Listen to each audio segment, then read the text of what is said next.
राजा पृथु की कथा हमें भागवत पुराण के चौथे स्कंद के 20वें अध्याय में मिलती है। राजा पृथु भगवान नारायण के परम भक्त थे और उन्होंने 100 अश्वमेध यज्ञ किए। कितने? 100 अश्वमेध यज्ञ।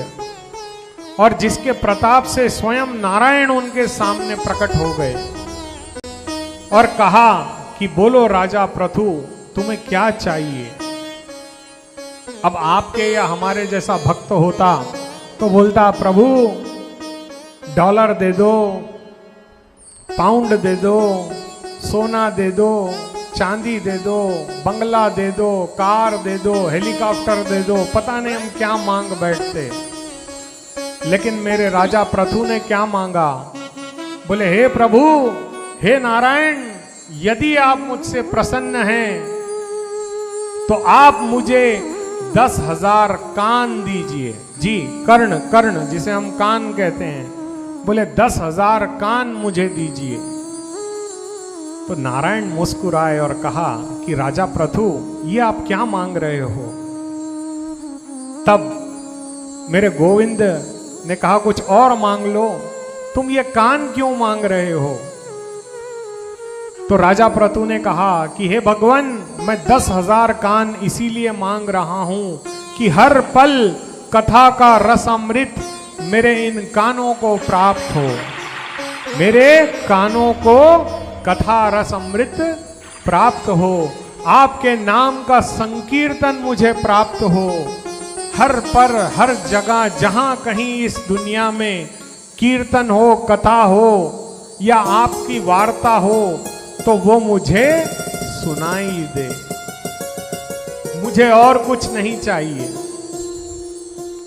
तो ऐसे महान थे राजा पृथु।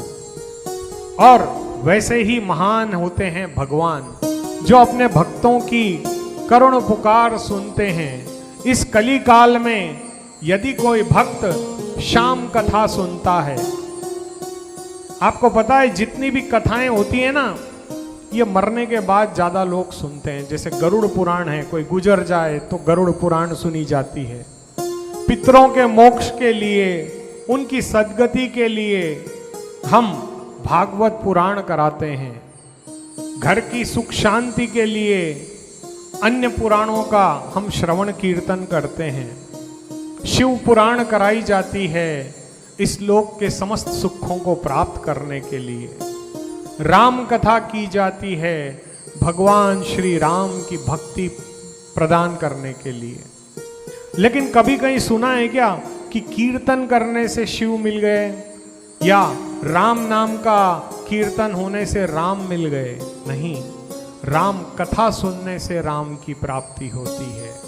जैसे होता है ना, अक्सर हम लोग पिक्चर देखते हैं तो पिक्चर से पहले प्रोड्यूसर लोग गाने रिलीज करते हैं। कई पिक्चरों के गाने दिखाए जाते हैं यूट्यूब पर, और पता नहीं नाना प्रकार के कई ऐसे चैनल हैं जो गाने आपको सुनाते हैं ताकि वो गाना आपको पसंद आए। तब क्या होता है, आप जा करके उस पिक्चर को देखते हैं कि उसमें कौन है, बॉलीवुड का कौन सा सितारा वो पिक्चर कर रहा है। आप जा करके पिक्चर देखते हैं। लेकिन असली सितारा तो मेरा बाबा श्याम है, मेरे भोले बाबा हैं, मेरे राम हैं, मेरे हनुमान हैं, मेरी माँ जगदम्बिका है। और ये आपको केवल कथा के माध्यम से ही प्राप्त हो सकती है।